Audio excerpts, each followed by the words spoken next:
It was late evening when the small house lights flickered on. Inside, a man was rushing to finish his work before bedtime. He was a single dad, living in a quiet neighborhood with his little boy. Life was not easy for him, but he never showed his struggles in front of his son. Every day, he woke up early, went to work, and came back tired. Yet, the moment he saw his child smile, he felt his strength return. He had promised himself one thing: no matter how hard things became, he would give his boy a safe home and a life filled with love. Money was always tight. He worked extra shifts whenever possible. Still, the bills kept coming, and food, school, and rent were not cheap. To make things a little easier, he decided to rent out the small spare room in his house. It wasn't much, just a simple room with a bed and a window, but he hoped someone would take it. A little extra income would help him keep going. His neighbors often praised him for his patience. Raising a child alone was never simple, yet he handled it with quiet determination. He cooked, cleaned, helped with homework, and made sure his son never felt the absence of a mother. But deep inside, he sometimes felt the heavy weight of loneliness. At night, when his child was asleep, he often sat by the window, wondering if life would ever become easier. One night, after finishing dinner, he stepped outside to put out the trash. The air was chilly, and a soft drizzle had started to fall. That's when he noticed someone sitting on the bench near the bus stop across the street. At first, he thought it was just another passerby waiting for the bus. But as he looked closer, he saw a young woman, her head lowered, her shoulders shaking as if she was crying. He hesitated for a moment. People rarely stop to speak to strangers these days. But something about her made him pause. She looked lost, almost broken. He could see she had no umbrella, her clothes damp from the drizzle. She seemed too young to be out there alone at night. He took a step closer and softly asked, "Are you all right?" The girl quickly wiped her face and nodded, but her trembling hands told another story. She tried to stand, but her knees looked weak. He could tell she hadn't eaten or slept well in days. "Look," he said gently, "you don't have to tell me what happened, but it's cold out here. If you need a safe place for tonight, I have a room. It's nothing fancy, but at least you won't be sitting in the rain." She looked at him with hesitation. Trust was hard when life had already been cruel. But something in his voice carried honesty, the kind that made her want to believe him. After a long silence, she whispered, "Just for tonight." He guided her inside, offered her a towel, and brought her a warm cup of tea. His little boy peeked from the hallway, curious about the guest. The young woman gave him a faint smile, though her eyes were still red from tears. She didn't say much. When he asked her name, she only said Emily. Beyond that, she remained quiet. He didn't push her. He understood that some wounds took time before they could be spoken aloud. Instead, he showed her the spare room. It was small but clean. The sheets smelled fresh, and there was a simple blanket folded at the end of the bed. "You can stay here," he said. "Rest. No one will bother you." For the first time that night, relief appeared on her face. She sat on the edge of the bed and lowered her head, as if the weight of the world had finally found a place to rest. After making sure she was comfortable, he left the room quietly. As he tucked his son into bed, his mind kept returning to the girl. Who was she? Why was she sitting out in the rain, alone and crying? He had no answers, but one thing he knew. His house was a little warmer that night, not because of the heater, but because kindness had opened its doors. Later, as he lay awake, he thought about how strange life could be. Sometimes, in the middle of his own struggles, he found someone else who was hurting even more. He didn't know if she would stay longer or leave the next morning. He didn't know her story, but he was glad he had offered her a safe place, even if only for one night. And so, the night passed. In one small house, a father and his son slept peacefully, while in the next room, a young woman who had lost her way found a temporary shelter. None of them knew how this small act of kindness would change their lives forever. The next morning, sunlight entered the small house through thin curtains. The single dad woke early, as always, to prepare breakfast before heading to work. He moved quietly, not wanting to disturb his guest. His son, half asleep, dragged his little feet into the kitchen, rubbing his eyes. "Daddy, who is that girl?" the boy whispered. "She's just someone who needed a safe place," he replied gently. "Be kind to her." The boy nodded. Children had a way of accepting things without too many questions. When breakfast was ready, the dad knocked lightly on the spare room door. There was silence for a moment, then the sound of soft footsteps. The young woman stepped out, her hair still damp from washing, her eyes showing the traces of a sleepless night. She looked uncertain, almost embarrassed to be standing there.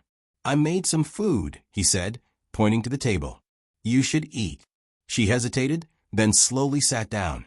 The boy smiled at her with innocence, offering her a piece of toast. For the first time, she gave a small, genuine smile in return. They ate quietly. The dad noticed how politely she carried herself, how she whispered thank you after every bite, how her hands trembled when she reached for the cup. He couldn't help but wonder who she really was. She didn't look like someone who had been on the streets for long. Her manner, her words, even the way she sat, everything hinted at a different background. When breakfast ended, she stood and said softly, "I should go now. Thank you for letting me stay." He looked at her worn-out shoes, her tired face, and the drizzle that had returned outside. Something inside him stopped him from letting her leave. "You don't have to rush," he said calmly. "If you have nowhere to go yet, the room is still open. It's not costing me anything. You can stay until you figure things out." Her eyes widened slightly, then she lowered them again. "I don't want to be a burden." "You're not," he replied. "Sometimes we all need a little help." She didn't answer right away, but after a moment of silence, she nodded. That day, while the dad went to work, Emily stayed at the house. She spent time with the boy, reading him a book she found on the shelf. Later, she washed the dishes, swept the small living room, and folded laundry neatly. When the dad returned home that evening, he was surprised to see the house looking cleaner than usual. "You didn't have to do all this," he said. "I wanted to," she replied quietly. "It helps me feel useful." He didn't argue. He simply smiled and thanked her. Over the next few days, a small routine formed. Emily would wake early, help prepare meals, and take care of small chores. She played with the boy, teaching him little songs and games he had never learned before. The boy quickly grew attached to her, running to her side whenever he wanted to show something. The dad noticed the change in his home. The silence that had always filled the house after his wife left was slowly replaced by laughter and warmth. Even he, who had lived with so much responsibility on his shoulders, began to feel lighter. Yet, at the same time, he couldn't ignore the questions in his mind. Who was Emily? Why was she alone on that bench that night? Why did she look like someone carrying secrets too heavy for her young shoulders? One evening, as they all sat together, he gently asked, "Do you have family somewhere? Someone who might be worried about you?" Emily froze. Her eyes darkened, and she quickly shook her head. "No, it's better this way." Her words were short, and her voice carried pain. He realized she wasn't ready to talk. He didn't press her. Instead, he simply said, "You're safe here. That's all that matters right now." Emily looked at him, then really looked at him. She saw a man who had every reason to give up, yet chose kindness. A man who worked long hours, cared for his son, and still opened his door to a stranger. She felt a wave of gratitude, though the words to express it never came out. The nights grew warmer in the small house. Emily began to smile more often. She cooked meals from recipes she remembered, filling the kitchen with smells the boy loved. She helped the dad fix small things around the house, showing skills that surprised him. Slowly, she was no longer just a guest. She was becoming part of their little family. But even in those moments of happiness, Emily carried something in her eyes. A quiet sadness, a weight she never spoke of. Sometimes, the dad would catch her staring out the window, lost in thought. Other times, she would excuse herself and sit alone, as if trying to hide the storm inside her. Still, he respected her silence. He knew some stories take time to be told. What he didn't know was that Emily's story was far bigger than anything he could have imagined. And soon, the truth would find its way into his life, whether he was ready for it or not. Days turned into weeks, and the presence of Emily in the small house started to feel natural. She was no longer the quiet stranger sitting on a bench in the rain. She had become a gentle part of their daily life. The boy adored her company, often tugging at her hand to play games or read bedtime stories. She would sit with him, patient and kind, her laughter soft and comforting. The single dad noticed the change too. His son seemed happier, more energetic, as if Emily had filled an empty space neither of them realized was there. Even the house felt different. The air was lighter, warmer. For a man who had been carrying the burden of responsibility alone, her presence brought unexpected peace. Still, she remained guarded. She shared little about herself. She avoided questions about where she came from, and whenever family was mentioned, her expression turned distant. He respected her silence, though his curiosity grew stronger with time. One evening, after a long day at work, he returned to find dinner already prepared. Emily had made a simple meal, but the effort touched him. As they ate together, the boy giggled at one of her stories. For the first time in years, the father felt like he was part of a family dinner again. "Thank you," he said suddenly, breaking the moment of laughter. Emily looked at him, puzzled. For what? For everything. For helping here. For making him smile. He nodded toward his son. "You've done more than you realize." Her eyes softened, but she quickly looked down at her plate. "You don't need to thank me," she said quietly. "You've already done enough by letting me stay." There was a pause, and he almost asked again about her past. But he stopped himself. He knew she would tell him when she was ready. Over the next few days, small details about her became clear. She was well educated. The way she explained things to his son, the books she picked, the discipline in her habits, all of it hinted at a background far different from what she claimed. She wasn't just someone who had stumbled into hardship. There was more to her story. One afternoon, as the boy napped, he found Emily sitting in the living room, staring at a photograph on the shelf. It was an old picture of him holding his baby son, taken years ago. She traced the frame with her fingers, lost in thought. "You must love him very much," she said softly when she noticed him. "He's all I have," he replied. "Everything I do is for him." She gave a faint smile. "He's lucky to have you." There was something in her tone, something heavy, as if she was comparing his devotion to something she had missed in her own life. He wanted to ask, but again he held back. Later that week, the boy fell sick with a fever. The dad worried, as any parent would. He rushed to prepare medicine, but Emily stepped in with calm hands. She stayed by the boy's side all night, placing cool cloths on his forehead, whispering soothing words until he fell asleep. The father watched from the doorway. She cared for his son as though he were her own. In that moment, he realized just how deeply she had become part of their lives. The next morning, when the boy's fever broke, relief filled the house. The father thanked her once again, his voice thick with emotion. Emily only smiled, but her eyes glistened with tears she didn't let fall. It was after that night that trust between them grew stronger. She began to open up, little by little. She spoke of how life had once been very different, though she never gave details. She mentioned walking away from everything, searching for peace, and finding none. Her words were vague, but her pain was real. The father listened without judgment. He didn't need the full story to see the truth in her eyes. She was someone who had been hurt, someone who had lost her way. In return, he shared pieces of his own struggle. How hard it was raising a child alone, how many nights he stayed awake worrying about money, how sometimes he felt he wasn't enough. Emily listened intently, her quiet presence a comfort he hadn't felt in years. For the first time since his wife left, he felt less alone. And for Emily, who had been carrying her burdens in silence, his simple honesty gave her a sense of belonging she had long forgotten. Yet, even as their bond grew, there was always a shadow around her. The way she avoided certain topics, the way she flinched at the sound of expensive cars passing by, the way her eyes clouded when she saw people dressed in fine clothes. He couldn't place it, but he knew something was waiting beneath the surface. Something that would one day come into the light. That night, as he closed his eyes, he thought about how much life had changed in just a few weeks. What began as a simple act of kindness had turned into something far deeper. Emily was no longer a stranger. She was family. But he had no idea how close he was to discovering the truth about who she really was. The days passed quietly, but change was coming, and no one inside that small house knew it yet. Emily had grown comfortable in her new life.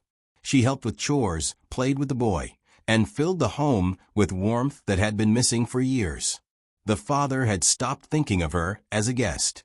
To him, she was now part of the family. But outside their little world, others were searching. It began one Saturday morning. The father was fixing a broken chair in the yard when he noticed a black car driving slowly down the street. The windows were tinted, the kind of car that didn't belong in their neighborhood. He thought nothing of it at first, until he saw it again the next day. Then again the following week. Emily noticed too.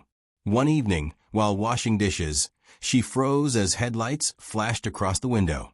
Her face went pale. She quickly moved away from a sink, her hands trembling. The father saw the fear in her eyes, but said nothing. The next morning, everything changed.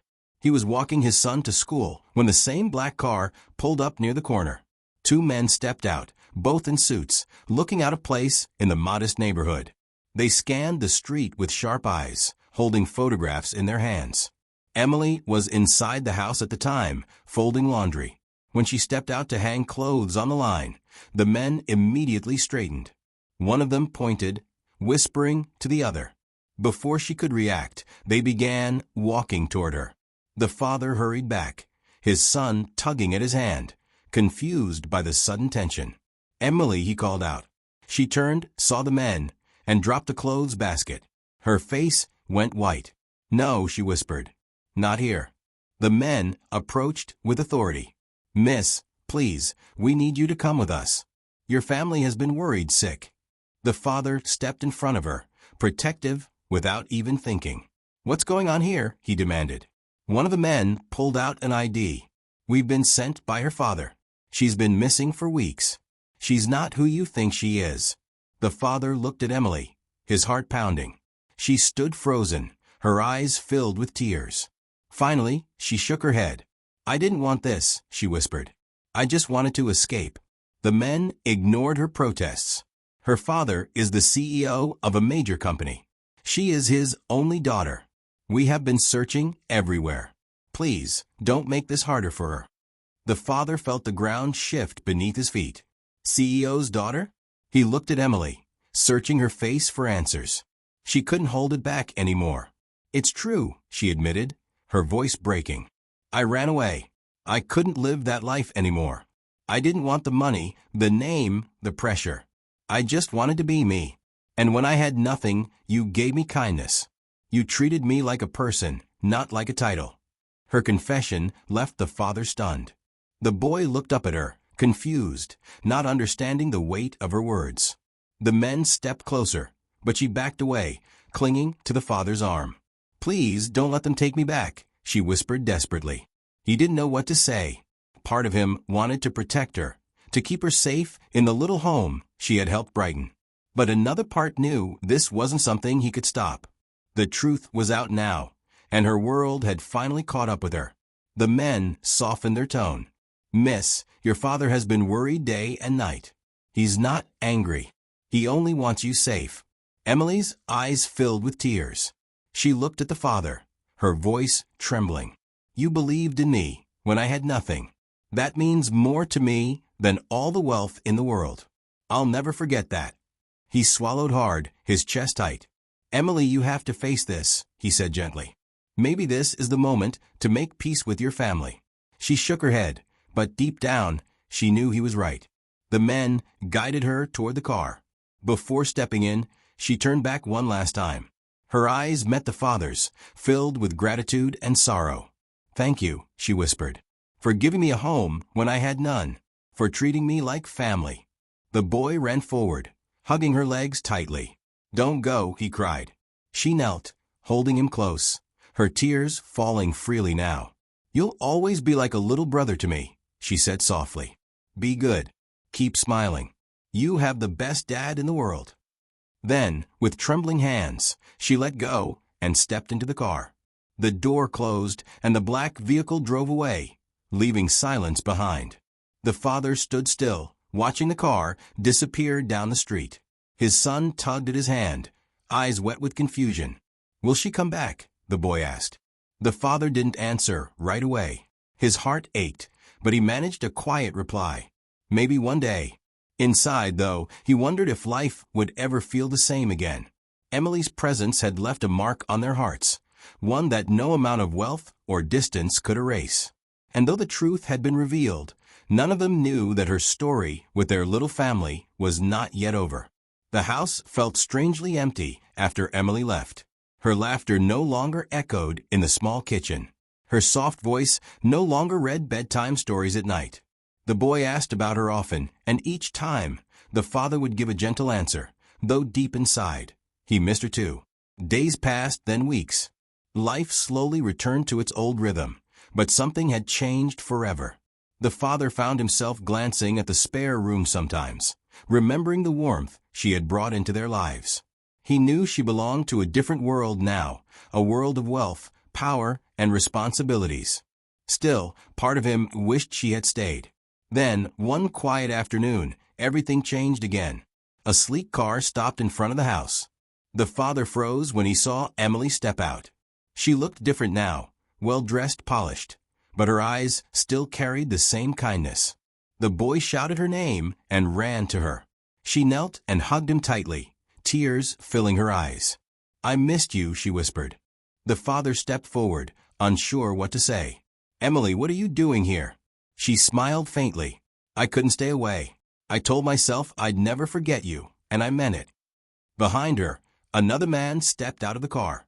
He was older, his presence commanding. His expensive suit, silver hair, and sharp eyes left no doubt. This was her father, the CEO. He walked toward the small house, studying the man who had given his daughter shelter. "You must be the one who took care of her," the CEO said firmly, but with respect. "I owe you a debt I can never repay." The single dad shifted uncomfortably. "I didn't do anything special. She just needed a place to stay." The CEO shook his head. "No.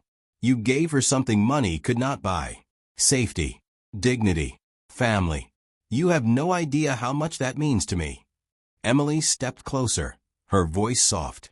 "I told him everything. How you helped me without asking questions. How you opened your home when I had nowhere to go." The father felt his throat tighten. "You don't need to thank me. Anyone would have done the same." Emily shook her head. "No, not anyone. Most people would have turned away. But you didn't." The CEO placed a hand on his daughter's shoulder, his eyes softening.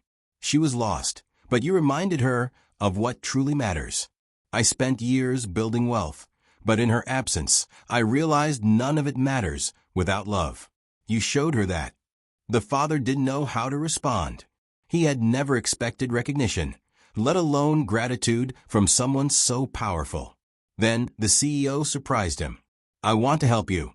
Whatever you need, your son's education, your home, your future, I can make it easier.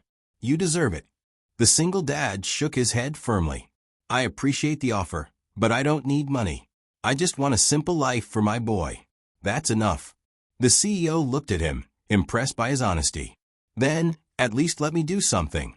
Not for you, but for him." He looked at the boy, who was still clinging to Emily. "Every child deserves a chance to dream big. Consider it my way of saying thank you." The father hesitated, then gave a small nod. "If it's for him, I won't refuse." Emily smiled through her tears. She turned to the boy. "See? I told you I'd come back." The boy beamed, hugging her again. For a while, they all stood together in the small yard, the worlds of rich and poor blending in one quiet moment. Over time, life settled into a new balance. The CEO kept his word, helping ensure the boy's future without ever intruding too much. Emily visited often, sometimes with her father, sometimes alone. No matter how busy her world became, she always returned to that little house, where she had first felt free. The father learned something too. He realized that kindness doesn't just change the life of the one receiving it, it changes the giver as well. Opening his door that rainy night had brought more into his life than he could ever imagine. Emily, once a stranger on a bench, had become family. Not by blood, not by obligation, but by the bond of shared struggles and simple humanity. One evening, as the sun set, the boy asked his dad, "Do you think Emily will always come back?" The father smiled and looked at the horizon. "Yes," he said quietly, "because this will always be her home too." And in that moment, surrounded by love that went beyond wealth or titles, they all knew the truth. Sometimes, the smallest act of kindness can rewrite an entire future.